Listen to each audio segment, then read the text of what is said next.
Hello बच्चों, आज हम पढ़ेंगे स्टेट ऑफ मैटर, यानी मैटर की सभी स्टेट के बारे में पढ़ेंगे। पर उससे पहले हम ये पढ़ेंगे कि मैटर क्या होता है। Matter is a substance having mass and volume. Matter उस सब्सटेंस या उस वस्तु को कहते हैं जिसका मास होता है यानी कि द्रव्यमान होता है और उसका वॉल्यूम यानी आयतन होता है।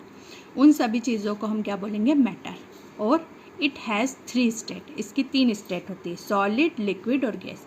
जो आपके मैटर, दुनिया में जितने भी मैटर मिलते हैं वो 3 आपको स्टेट में मिलते हैं, या तो ठोस, तरल और गैसीय अवस्था में मिलते हैं, सॉलिड, लिक्विड और गैस। इसके अलावा भी और भी स्टेट होती है, जैसे प्लाज्मा वगैरह और भी स्टेट होती है, पर उनके बारे में हमको नहीं पढ़ना। मेन हमारी होती है सॉलिड, लिक्विड और गैस।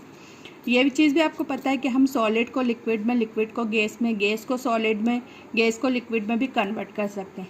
तो हम इसको ऐसे भी लिख सकते हैं कि सॉलिड को रिवर्स बता रहे हैं कि सॉलिड को लिक्विड में कन्वर्ट कर सकते हैं, लिक्विड को गैस में कन्वर्ट कर सकते हैं और गैस को वापस लिक्विड में या सॉलिड में। तो ये तीनों ही स्टेट्स जो होती हैं वो तीनों एक दूसरे में क्या हो सकती हैं, कन्वर्ट हो सकती हैं।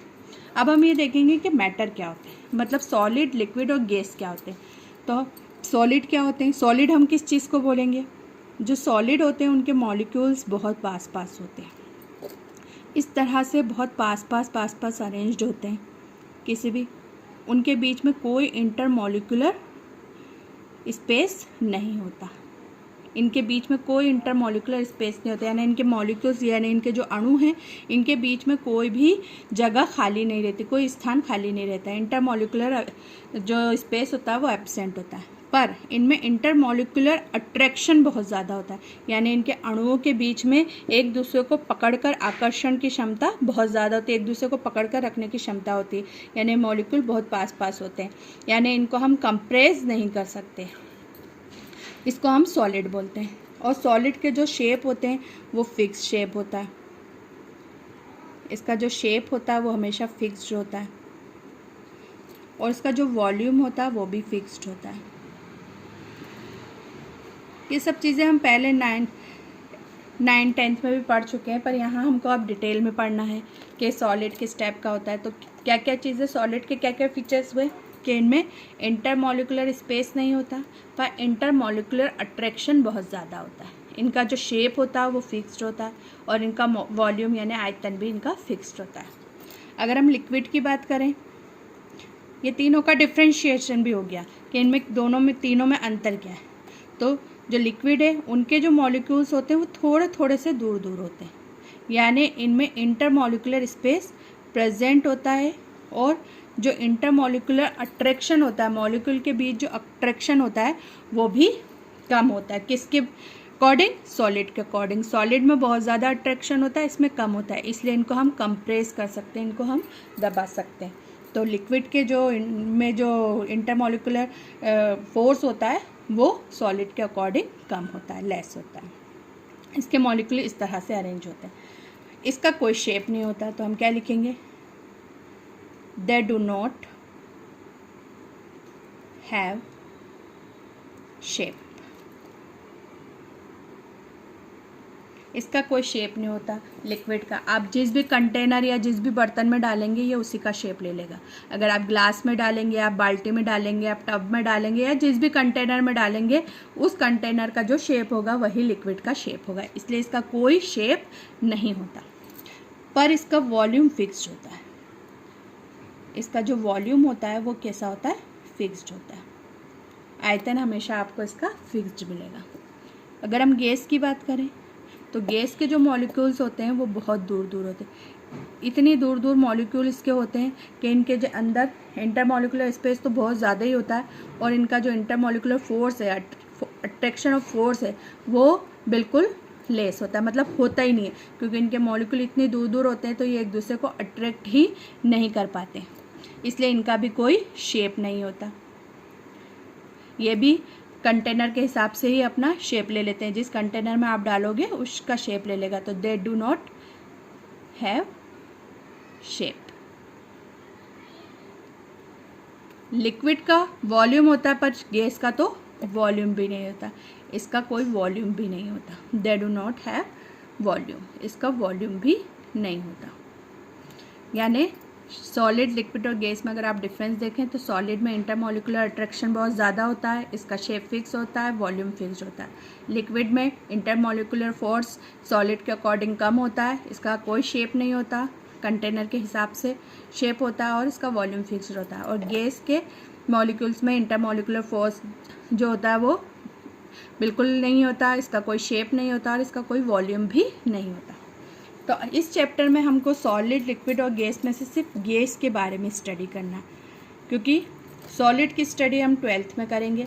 पूरा चैप्टर है आपका 12th जब पढ़ाएंगे, 12th का कोर्स पढ़ाएंगे तब वहाँ पूरा सॉलिड आएगा। अभी आपके 11th के कोर्स में खाली गैस है।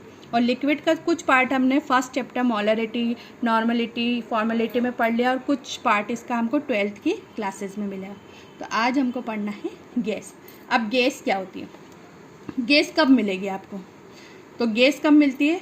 जब इसका प्रेशर लो होगा। जब भी अगर आपको कहीं पर भी गैस फाइंड करना है तो उसका प्रेशर क्या होगा? लो प्रेशर होगा। ये चीज़ याद रखना है आपको कि कहाँ पर फाउंड होगी आपको? जहाँ पर लो प्रेशर होगा एंड हाई टेम्परेचर होगा।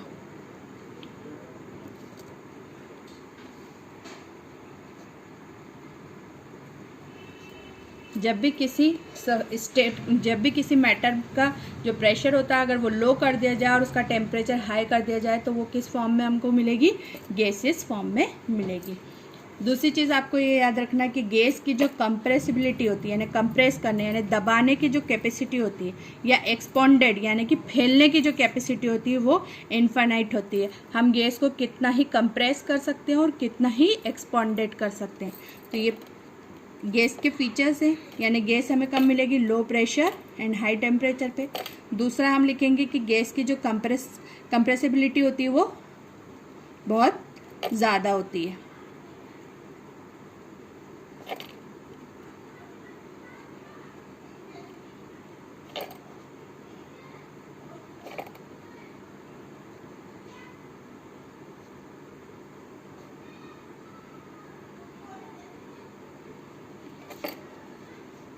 इनफाइनाइट होती है,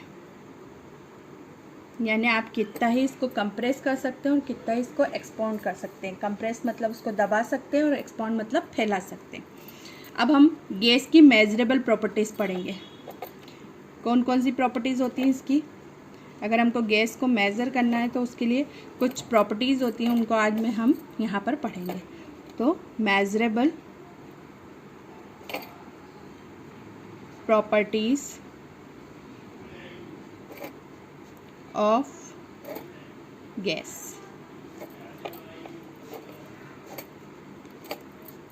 मास के बारे में पढ़ना है आपको कि गैस का मास होता है कि वॉल्यूम, टेम्परेचर, प्रेशर और डेंसिटी। ये इसकी मेजरेबल प्रॉपर्टी, यानी आपको जब भी गैस को मेज़र करना है तो इन प्रॉपर्टीज़ के में ही हम इसको मेज़र करेंगे। तो सबसे पहले हम फर्स्ट प्रॉपर्टीज़ इसकी लेते हैं मास। अब गैस का मास होता है कि नहीं? तो गैस का मास होता है हमेशा, उसका कुछ ना कुछ वेट होता है। आप इसको ले सकते हैं, आप बोलते हैं कि इसमें इतने लीटर गैस भरी है या इतने वज़न, इतने ग्राम की गैस भरी है, तो गैस का मास होता है। तो आप लिखेंगे गैस का जो द्रव्यमान है या मास है, द्रव्यमान होता है। और इसको हमको जनरली काय में लिखना चाहिए? हमेशा ग्राम में। जब भी हम इसके न्यूमेरिकल्स करेंगे तो हमेशा इसको हम ग्राम में ही लिखेंगे, यानी मास को हमेशा अगर हम ग्राम में लेंगे तो हमें उसके न्यूमेरिकल्स करने में आसानी होगी। अगर हम वॉल्यूम देखें इसका,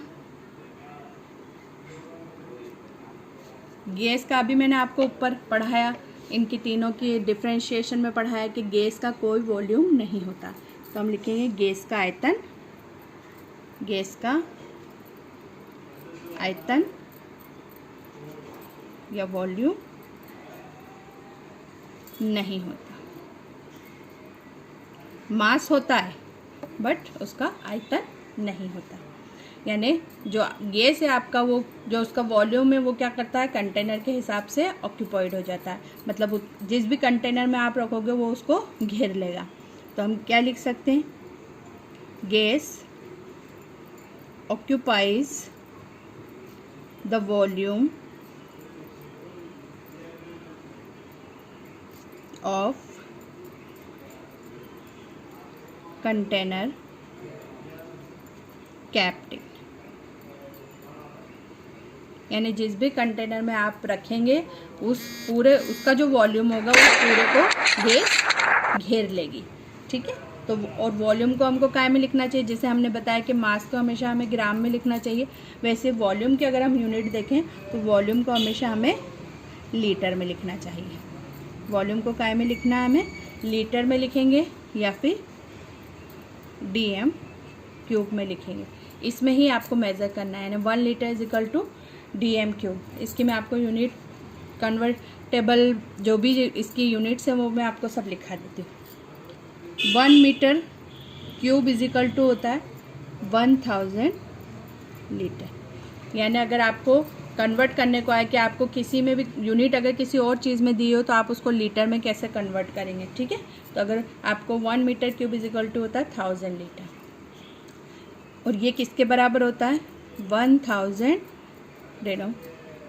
मीटर क्यूब, या फिर होता है 10⁶ सेंटीमीटर क्यूब, या फिर लेंगे हम 10⁶ ml। ठीक है, इस तरह से हम इसको कन्वर्ट कर सकते हैं। इसके अलावा अगर हम देखें तो 1 लीटर की बात करें तो 1 लीटर किसके बराबर होता है 1 DM क्यूब के, या फिर 1000 मीटर, या फिर 1000 centimetre cube.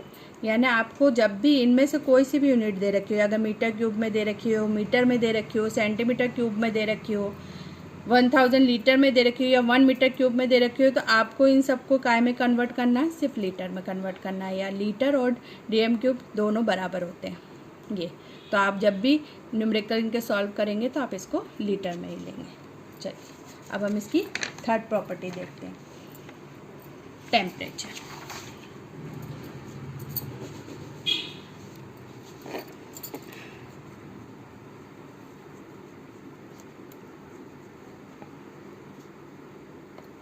Temperature of gas real में क्या होता है, एक काइनेटिक एनर्जी होती है, क्योंकि अगर आप किसी भी गैस का टेम्परेचर बढ़ाएंगे तो उसके जो मॉलिक्यूल्स हैं वो बहुत दूर दूर क्या करने लगेंगे, गति करने लगेंगे, इधर से उधर भागने लगेंगे।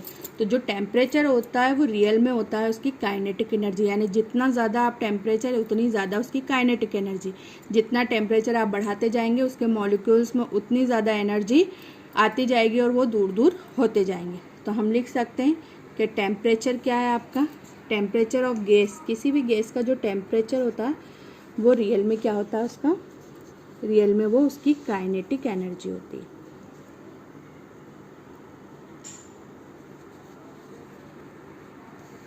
यानी जब भी आप किसी गैस का टेम्परेचर बढ़ाएंगे तो उसके मॉलिक्यूल्स में क्या आ जाएगी, एनर्जी आ जाएगी और वो दूर दूर भागने लगेंगे। तो काइनेटिक एनर्जी ऑफ गैस, यानी हम इन दोनों को बराबर बोल सकते हैं। अगर हमें किसी का टेम्परेचर दे रखा हो तो हम कहेंगे कि वो टेम्परेचर उस गैस की क्या है, काइनेटिक एनर्जी है। यानी काइनेटिक एनर्जी जितनी ज़्यादा टेम्परेचर भी उतना ही ज़्यादा होगा।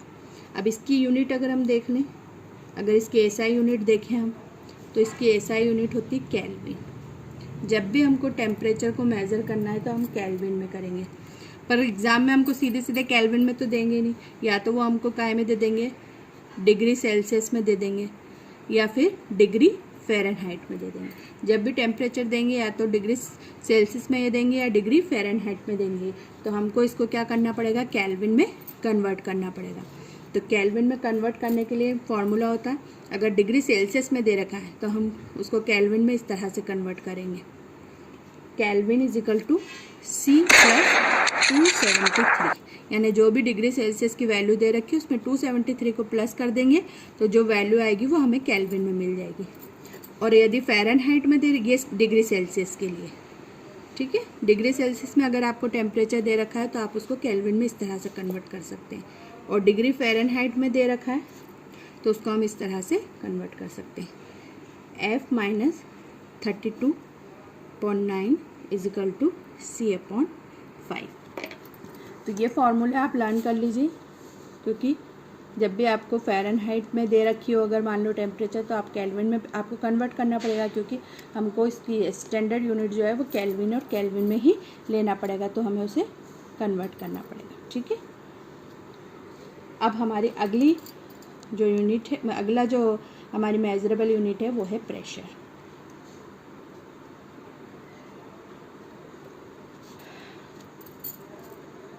अब प्रेशर क्या है?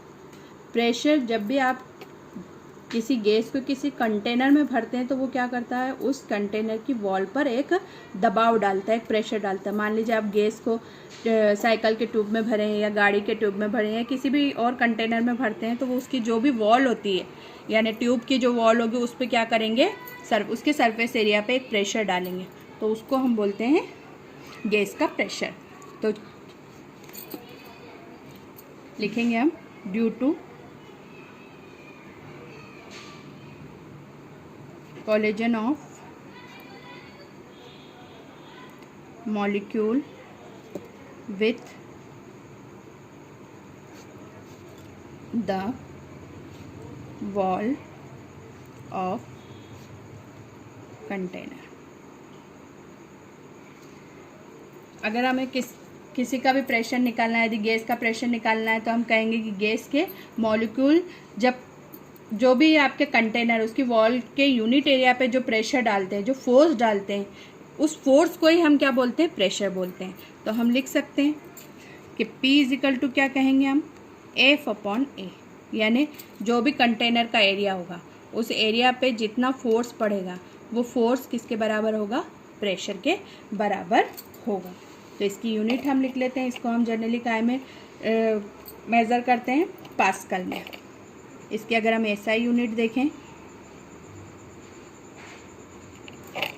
तो अगर हम F अपॉन A यानी फोर्स और एरिया की देखें तो फोर्स को काय में मेज़र करते हैं, उसकी यूनिट क्या होती है, न्यूटन, और एरिया को काय में करते हैं हम, मीटर स्क्वायर।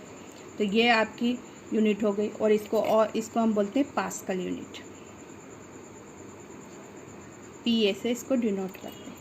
ठीक है, और यूँ जनरली हम 1 ATM लिखते हैं, एक एटमॉस्फेयर प्रेशर को हम क्या बोलते हैं, इसकी जो वैल्यू होती है वो होती है 1.01325 इंटू 10⁵ पास्कल। जब हमको एटमॉस्फेयर प्रेशर लेना है कि एटमॉस्फेयर का जो प्रेशर लग रहा है अगर हमें उसकी यूनिट लेना है तो इतनी होगी। ठीक है, और 1 ATM इसको हम ऐसे भी लिख सकते हैं, 1 ATM इज इक्वल टू 1.01325 के पास। ठीक है, ये सब इसकी मैं वैल्यू लिखा रही हूँ, आपको कोई सी भी पुट करने को आ सकती है एग्ज़ाम में, या कोई सी भी दे सकते हैं, तो आप इसको कन्वर्ट कर सकते हैं। 170 mm Hg is equal to 760 torr, ये भी यूनिट है इसकी। ठीक है, ये सब 1 ATM की है। 1 एटमॉस्फेरिक प्रेशर की जो यूनिट है ये अलग अलग यूनिट से आप कोई एग्ज़ाम में आपको कोई सी भी दे सकते हैं, उसके अकॉर्डिंग आप इसको पुट कर सकते हैं। और होती है आपका 76 सेंटीमीटर ऑफ Hg। Hg आपका क्या है, पारा।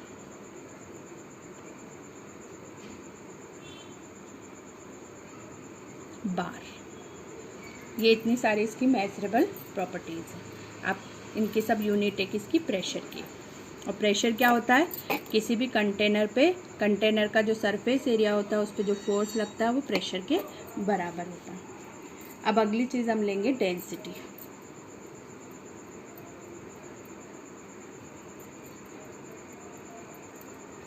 डेंसिटी आपकी क्या होती है, दो तरह की होती है।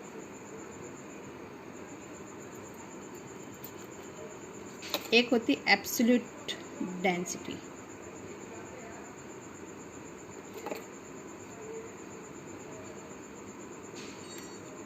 और एक होती है वेपर डेंसिटी। जो आपकी वेपर डेंसिटी होती है इसको हम कैसे ये होती है असल में कंपेरेबल डेंसिटी। इसको हम कंपेयर करते हैं किससे? हाइड्रोजन से। ये देखते हैं कि हाइड्रोजन से कंपेयर करते हैं, ये देखते हैं कि इसमें ये हाइड्रोजन से कितनी भारी है, मतलब कौन सी जो भी गैस आप लेते हैं वो देखते हैं कि वो हाइड्रोजन से कितनी भारी है। तो जो वेपर डेंसिटी है उसको हम किससे कंपेयर करते हैं? H2 से, हाइड्रोजन से कंपेयर करते हैं कि वो कितनी उससे भारी है। इसके लिए हम क्या फॉर्मूला यूज़ करते हैं? Mass upon 2। ये मास होता है रियल में मोलर मास। जो भी आपको गैस दे रखी है उसका जो भी मोलर मास होगा उसको हम डिवाइड बाय 2 से कर देंगे, तो आपको उसकी वेपर डेंसिटी यानी कि H2 से कंपेरेबल डेंसिटी जो भी है उसकी वैल्यू फाइंड हो जाएगी। और जो आपकी एब्सोल्यूट वैल्यू है उसका फॉर्मूला होता है D = PM अपॉन RT। यहाँ पर जो D तो आपको पता ही है डेंसिटी है, P प्रेशर है और आपका M क्या है? Molar mass of gas. तो लिख लीजिए आप M = है मोलर मास ऑफ गैस। जब भी आपको एब्सोल्यूट डेंसिटी फाइंड करना है तो आप ये फार्मूला लगाएंगे, और अगर आपका हाइड्रोजन से कंपेयर करना है तो आप वो वाला फार्मूला लगाएंगे। तो PM अपॉन RT में molar mass of gas M होता है। आपका जो R है वो एक आपका क्या है? कांस्टेंट वैल्यू है। कौन सी वैल्यू है आपकी? कांस्टेंट। ये एक यूनिवर्सल गैस कांस्टेंट है, इसको हम बोलते हैं यूनिवर्सल गैस कांस्टेंट। और यूनिवर्सल गैस कांस्टेंट है और इसकी जो वैल्यू होती है वो होती है 0.0821 एटमॉस्फेयर लीटर पर मोल के। ये इसकी यूनिट होती है, ये एक कांस्टेंट वैल्यू है और इसको हम यूनिवर्सल गैस कांस्टेंट बोलते हैं। ठीक है। और जो आपका T है वो क्या है? आपका एब्सोल्यूट टेम्परेचर। Absolute temperature. ठीक है। इसको हम केल्विन में लेते हैं। ये अभी आपने पढ़ा कि इसको काय में लेना है? आपको केल्विन में लेना। और मोलर मास को काय में लेना? आपको ग्राम में लेना है। और जो हमने प्रेशर P आपका वो क्या है? प्रेशर है, pressure of gas. Pressure of gas इसको आपको काय में लेना है? 1 atm में। तो इस तरह से आप किसी गैस की अगर आपको डेंसिटी निकालना है तो आप अगर आपको ये चारों वैल्यू फाइंड है तो आप किसी की भी डेंसिटी फाइंड कर सकते हैं। ठीक है। अब आज के लिए बस इतना ही काफ़ी है। कल मैं आपको पढ़ाऊँगी गैस लॉ। गैस लॉ में हम बॉयस लॉ, चार्ल्स लॉ और डाल्टन लॉ, एवोगाड्रो लॉ, ये सारे लॉ आपको 1 by 1 पढ़ना है। तो आज आप ये सारी मेजरेबल प्रॉपर्टी मैंने आपको पढ़ाई है, इनको आप अच्छे से पढ़ेंगे, इनको समझेंगे, इनकी यूनिट्स लर्न करेंगे कि आपको कैसे कन्वर्ट करना है और आपको सॉलिड लिक्विड गैस में कंपेयर भी करना है। तो ठीक है, आज के वीडियो में इतना काफ़ी है। इसमें कुछ प्रॉब्लम हो तो ज़रूर कमेंट करें। Thank you.